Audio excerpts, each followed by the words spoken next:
حضرت عبداللہ بن عمر بن عاص رضی اللہ تعالی عنہ سے روایت ہے کہ ایک دن ایک آدمی نے نبی کریم صلی اللہ علیہ وآلہ وسلم سے پوچھا کہ کون سا اسلام بہتر ہے؟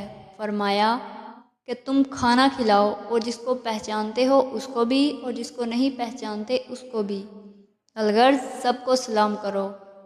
صحیح بخاری حدیث نمبر 12۔